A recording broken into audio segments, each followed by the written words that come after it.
Mummy जी, पापा जी, आप लोग मेरे कमरे में क्या कर रहे हो? आप दोनों की इतनी हिम्मत! मैं घर से बाहर क्या गई, आप लोग मेरे कमरे में आकर बैठ गए। झुंझलाते हुए बोली प्रिया। प्रिया की सास सुहानी जी बोली, बहू, हमारे कमरे का एसी काम नहीं कर रहा था। तुम्हारे पापा जी को बहुत बेचैनी और घबराहट महसूस हो रही थी, इसलिए हम तुम्हारे कमरे में आकर बैठ गए। तुम घर में थी नहीं, वरना तुमसे पूछ कर ही हम तुम्हारे कमरे में आते। प्रिया ने तुरंत एसी का रिमोट लिया और बंद करते हुए बोली, गांव में कभी देखा भी नहीं होगा आप लोगों ने एसी, और यहाँ बेटे के पैसे लौटाए जा रहे हो। बिजली का भी बिल आता है मम्मी जी, पापा जी, जो कि आपका बेटा भरता है। वैसे भी दिन भर घर में ही तो पड़े रहते हो, मगर आप लोगों को तो बस हमारे खर्च बढ़ाने आते हैं। आप जैसे अनपढ़ लोग गांव में रहने के ही लायक हो। आप लोगों ने शहर की चकाचौंध क्या देख ली, लग गए पैसे उड़ाने। यह सब जो आप लोग देख रहे हैं, इस घर में सब आपके बेटे की मेहनत का है। इसलिए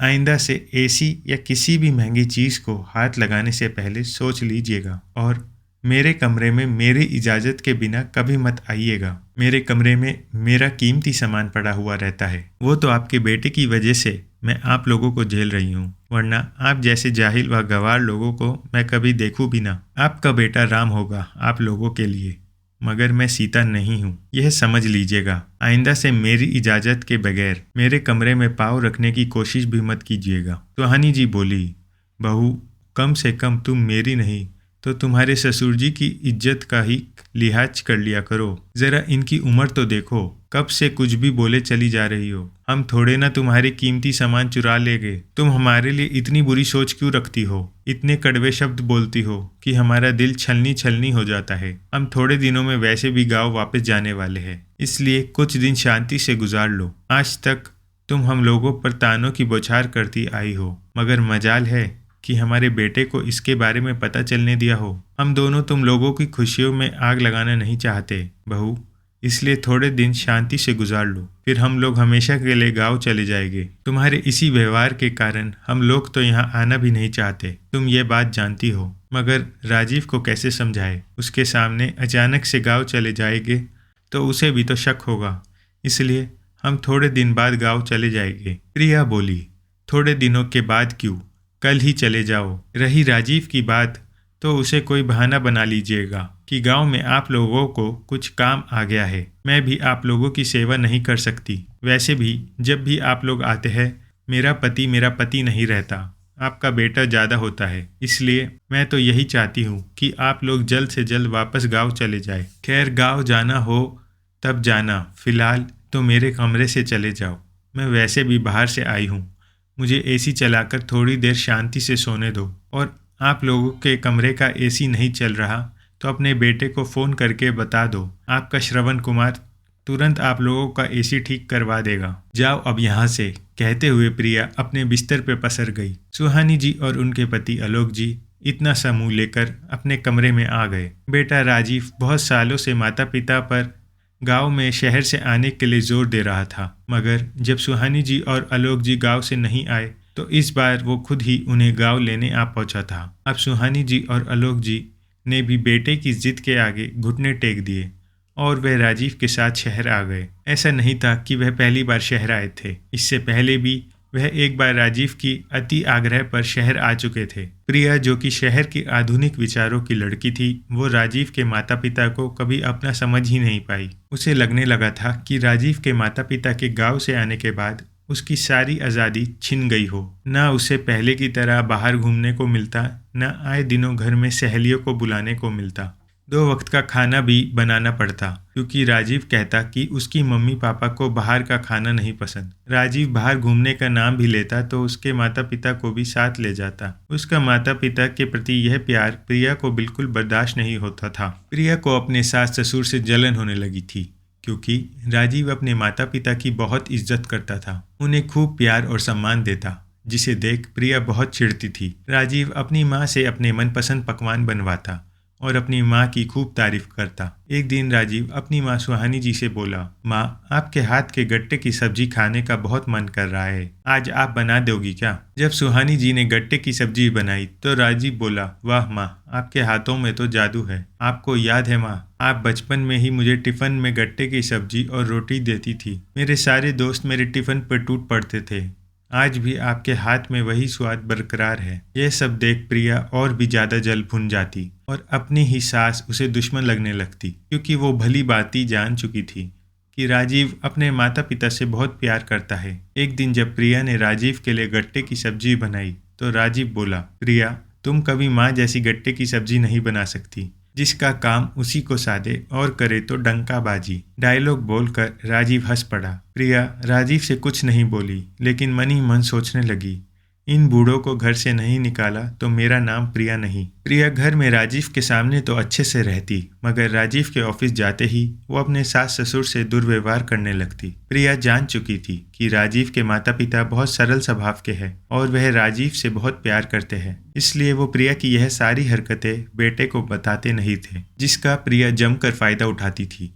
मगर राजीव के माता पिता इतना अपमान सहकर अब थक चुके थे, इसलिए उन्होंने गांव में ही रहना उचित समझा था। राजीव बचपन से पढ़ने में बहुत होशियार था, इसलिए उसे पढ़ने के लिए माता पिता ने शहर भेजा था। पढ़ाई पूरी होते ही राजीव की शहर में ही नौकरी लग गई और शहर में रहने वाली प्रिया भी राजीव की अपनी ही पसंद थी। राजीव ने शहर में बड़ा मकान ले लिया था जिसमें सारी सुख सुविधाएं मौजूद थी। उसने बड़ी गाड़ी ले ली थी और वो चाहता था कि उसके माता पिता भी अब उसके साथ ही रहे। माता पिता का युग गांव में अकेले रहना राजीव को बहुत खलता था।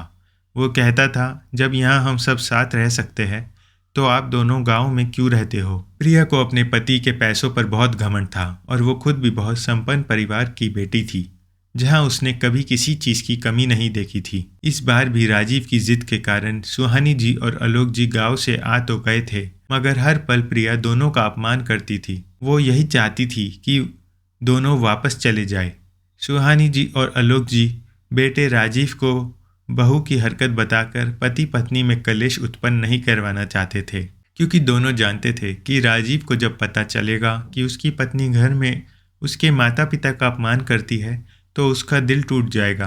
राजीव तो हमेशा अपने माता पिता को अपने पास ही रखना चाहता था, मगर प्रिया उसे तो सास ससुर फूटी आंख न सुहाते थे।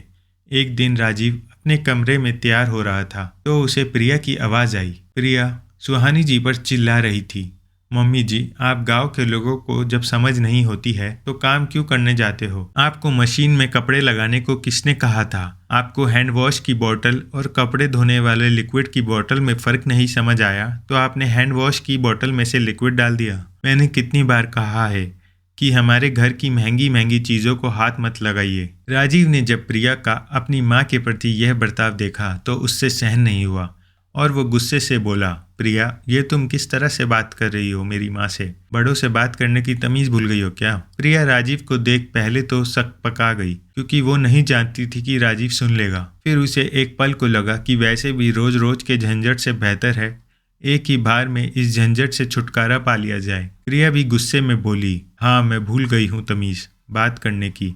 तुम्हारे अनपढ़ माँ बाप तुम्हें ही मुबारक हो, मैं इन लोगों को नहीं झेल सकती। राजीव बोला, प्रिया, ये तुम कैसी बात कर रही हो? माफ़ी मांगो मेरी माँ से। सुहानी जी बात को बीच में ही रोकते हुए बोली, कोई बात नहीं बेटा, मुझसे गलती हो गई। तू बहू को मत डांट, आगे से मैं ध्यान रखूंगी। जब मैंने कोई गलती की ही नहीं तो मैं क्यों माफ़ी मांगूं? राजीव, मैं बहुत दिनों से इन दोनों को अपने घर में बर्दाश्त कर रही हूँ, मगर अब चीज़ें मेरे बर्दाश्त के बाहर हो चुकी है। तुम इन्हें गाँव में ही क्यों नहीं रहने देते हो? बार बार हमारे घर क्यों बुलाते हो इन्हें? राजीव बोला, ये हमारा घर क्या लगा रखा है तुमने? इस घर पर मेरे माता पिता का भी उतना ही अधिकार है जितना तुम्हारा, समझी? प्रिया बोली, फिर एक काम करो, सारी उम्र अपनी माँ के पल्लू से बंधे रहना। इतना कहकर वो गुस्से से अपने कमरे में चली गई। आलोक जी बेटे राजीव से बोले, बेटे, तू हमारे गांव की टिकट बनवा दे, हम नहीं चाहते कि हमारी वजह से तुम दोनों में कलेश हो। राजीव अपने माता पिता से माफ़ी मांगते हुए बोला, प्रिया की तरफ से मैं आप दोनों से माफ़ी मांगता हूँ, मगर आप लोग मुझे छोड़कर मत जाइए। आलोक जी बोले, बेटा, फिलहाल हमारा गांव जाना ही सही रहेगा। तुम्हारा जब मन करे तब तुम हमसे मिलने गांव आ जाना। राजीव ने दोनों की गांव की टिकट बनवा दी और आलोक जी और सुहानी जी वापस आ गए। प्रिया इतनी घमंडी थी कि माफी मांगना तो दूर, वो कभी अपने सास ससुर से फोन पर बात भी नहीं करती थी। राजीव को प्रिया का यह व्यवहार देखकर बहुत दुख होता। कुछ महीनों बाद एक रोज राजीव ऑफिस से आकर बोला, प्रिया थोड़ी देर में मम्मी पापा आने वाले हैं, जरा खाना तैयार रखना। प्रिया बोली, क्या तुम्हारे मम्मी पापा फिर से यहाँ आ रहे हैं? लेकिन वह वापस यहाँ क्यों आ रहे हैं? पिछली बार हमारे ही घर में हम पति पत्नी का झगड़ा करवाकर उन दोनों को शांति नहीं मिली क्या, जो फिर से कलह डालने आ रहे हैं? एक काम करो, तुम उन्हीं को रखो, मैं चली हमेशा के लिए अपने मायके। इतना कहकर प्रिया बैग में अपने कपड़े भरने लगी। थोड़ी देर में डोर बेल बजी। प्रिया ने दरवाजा खोला तो देखा सामने उसके मम्मी पापा सूटकेस लिए खड़े हैं। प्रिया बोली, मम्मी पापा आप लोग अचानक यहाँ? प्रिया की मम्मी शिवांगी जी बोली, हाँ बेटा, तेरे भाई भाभी ने तो हम दोनों को घर से निकाल दिया है। हम दोनों तो वृद्धाश्रम जा रहे थे, मगर दामाद जी को जब पता चला तो उन्होंने हमें रोक लिया और कहने लगे, मेरे होते हुए आप लोगों को वृद्धाश्रम जाने की कोई ज़रूरत नहीं है, आप लोग मेरे घर मेरे साथ रहिए। बेटा, तेरी भाभी आए दिन हम दोनों से लड़ाइयाँ करती थी और तेरा भाई भी उसी का साथ देता था। आखिरकार हमें घर से निकाल ही दिया। तेरे भाई भाभी हमें बहुत ताने देते थे, फिर भी हम उसका उल्टा जवाब नहीं देते थे। दरअसल वो लोग हमारे साथ रहना ही नहीं चाहते थे। उन दोनों को आज़ादी चाहिए थी।